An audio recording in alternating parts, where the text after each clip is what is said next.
Going on, everybody? Another edition of the 2023 version of the 30-1 MLB Countdown Previews, brought to you, of course, by JohnPielli.com. I'm your host, John Pielli, Past Ball Show, the whole thing.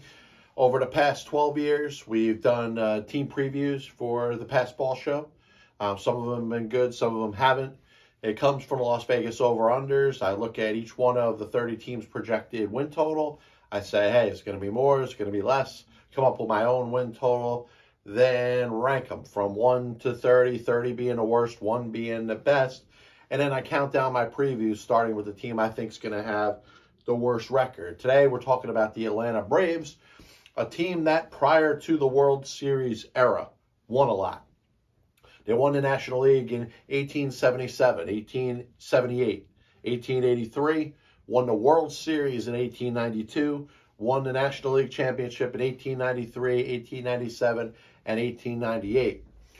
Won the World Series in 1914 as the Boston Braves, probably the biggest upset in the history of the sports, with them beating the Philadelphia Athletics that year. Won in 1957 over the New York Yankees as the Milwaukee Braves, beat the Cleveland Indians, at the time known as the Indians, of course, in 1995, and then won the World Series again in 2021, beating the Houston Astros. 101 wins last year, won the National League Eastern Division. They made it with the bye through the first round, but lost in their first round of postseason baseball to the red-hot Philadelphia Phillies, who rode a victory over the San Diego Padres in the NLCS into the World Series. You look at what they lost. Dansby Swanson ends up going for greener pastures, signed a nice deal with the Chicago Cubs. William Contreras, they traded to the Milwaukee Brewers. Robbie Grossman left as a free agent to sign with the Texas Rangers. Adam Duvall is now in Boston. So is Kenley Jansen. And Kyle Muller was dealt to the Oakland Athletics in a deal that got them catcher Sean Murphy, which was their big move they made this offseason, adding to their core, and then, of course, extending him for a long period of time, knowing that he's going to be with his buddy Matt Olson, who came over from the A's last offseason. Joe Jimenez was brought in a deal with the Detroit Tigers to be their setup man, maybe their closer. Lucas League comes over from the Yankees after having a couple good seasons there in the bullpen, and Jordan Luplow will be a backup outfielder. So the Braves didn't really go crazy this offseason, but a lot of that has to do with the fact that they believe a lot in themselves. They've performed well over the last several seasons. They have several core pieces that are right in the prime of their careers. You look at Ronald Acuna, Austin Riley, Olson, Murphy, Ozzie Albies, who was injured last year, is back. And then Max Fried, who I believe as a starting pitcher is really one of the more underrated top starting pitchers in all of Major League Baseball. This guy doesn't get enough discussion as being one of the best in all of baseball. You hear so much talk about the other best pitchers in baseball. Not enough about Max Fried, who just goes out there and balls every year. He's the Braves' ace. They have as good of an ace as anybody in baseball. Charlie Morton is back for another season. He seems to have gotten better in the second half of his career. Spencer Strider, who was right up there in the Rookie of the Year conversation last year. Kyle Wright, who won 20 games for them. And then a guy who I believe is going to be very valuable for them this year is Bryce Elder. Now, Bryce Elder may not break camp with the team this year, but last year was very dominant in the little look that he got towards the end of the season. And if you look at the Braves and what their expectation is for their fifth starter spot, Hunsker and Yanoa may get a little of a chance there. Dylan Dodd, I watched pitch in spring training this year. I thought he looked really, really good. He's a left-handed starter that they believe a lot in.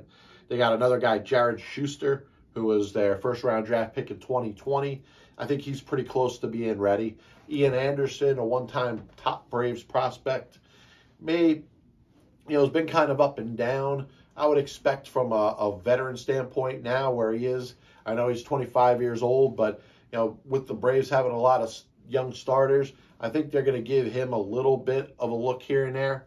But I'd look at Dylan Dodd, I'd look at Bryce Elder, and expect those pitchers to kind of be in a mold of what you saw last year from Spencer Strider. And the expectation is those guys will slide in. Next thing you know, you're like, hey, how many starters they have? And maybe somebody in this rotation ends up helping in the bullpen. Raziel Iglesias was a very good acquisition they made at the trading deadline last year.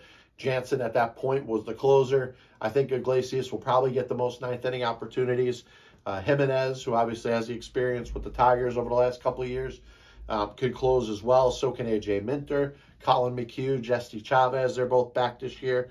Tyler Matzik having a Tommy John surgery last year. Hopefully you see him at some point this year. Sad to see that happen. Dylan Lee pitched pretty well out of the pen, a 2.13 ERA, 59 strikeouts, and just under 51 innings. Kirby Yates, a one-time closer for the Padres. Very effective reliever when he's been healthy. Hopefully he's close to 100%. He could contribute. League, who I mentioned before, pitched pretty well for the Yankees. So I think when it comes down to it, the Braves have enough depth. I think the young pitchers are going to help them in regards to solving any issues they have with their starting rotation. Somebody gets hurt. Maybe somebody, has a little bit of a setback, isn't as good as they were last year. I think they'll be fine. Offensively, listen, I love this lineup. Acuna, Olsen, Riley, Murphy, Ozuna, Rosario, Albies, Arcia, Harris. I think Eddie Rosario is due for a bounce-back season. Yeah, a little later, I'll talk about the San Diego Padres and my belief in Nelson Cruz having a season that's kind of on par with what he was at his best. I believe the same thing's going to happen with Eddie Rosario. I think he's going to go out there. He's going to play 150 games as long as he's healthy, and you're going to really see what you saw when he was helping the Braves win a World Series championship in 2021. Travis d'Arnaud, not just as a backup catcher, he's going to have a ton of value, getting some starts at DH, maybe spelling a little bit of Matt Olson here and there, who I don't expect Olson to not play that many games. But d'Arnaud is going to be more than just a backup catcher. He's going to get in a ton of games. He's going to be a large part of this Atlanta Braves offense.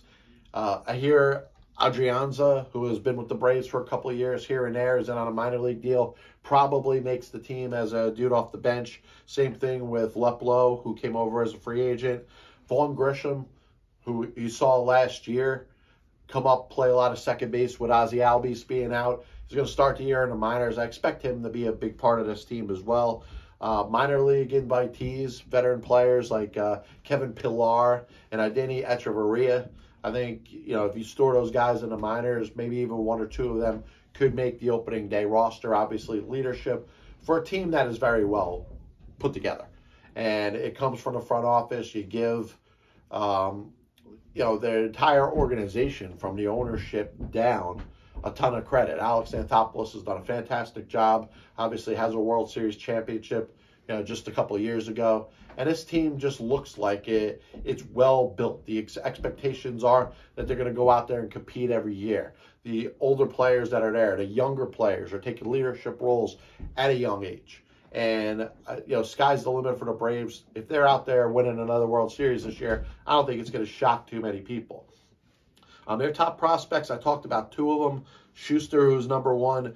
Dylan Dodd is their number 10 prospect. I think they're both going to be able to make an impact at the major league level. They're both ready to be major league starters right now. And then I look at shortstop Braden Shoemake, who could have made the roster coming out of spring training. Or Orlando Arcia, who came over a couple of years ago from the Milwaukee Brewers, is probably going to get the majority of the time playing shortstop, at least at the beginning. Grissom, Shoemake, they're going to be right on the borderline of being on the roster, and I think they'll get a bunch of PT once either one or both of them are up at the major league level. I look at the Braves, and it's hard to vote against them if we're predicting a team to win the NL East. I know the Mets are going to be good. I know the Phillies are going to be good. The expectation in those two cities, they're shooting for the Braves. They want to be the Braves year in and year out because you know what, the Braves, their 5 straight NL East titles, every one of those seasons, they believe they could go out there and win the whole thing. And when you have built such a good young core and you're spitting out nothing but solid young players, and then you go out there and you use some of the youth that you have to make trades for guys like Matt Olson and guys like Murphy, who they just added this year, the expectation is they're going to go out there and be able to win the whole thing. And I think they can. I got them 97-65, couple wins off of last year, but if you followed my win totals, I got the entirety of win totals being down in Major League Baseball. There's not a team winning 111 games like the Dodgers did last year. I think there was, 4 teams that won over 100 games this past year. I got 0 teams winning over 100 games this year. If you're interested in any of my 30 to 1 MLB Countdown previews or my podcast, The Pass Ball Show, you can check it out on Spotify, Apple Music, Amazon Music, videos on YouTube. God bless you, and as always, I'll see you on the other side.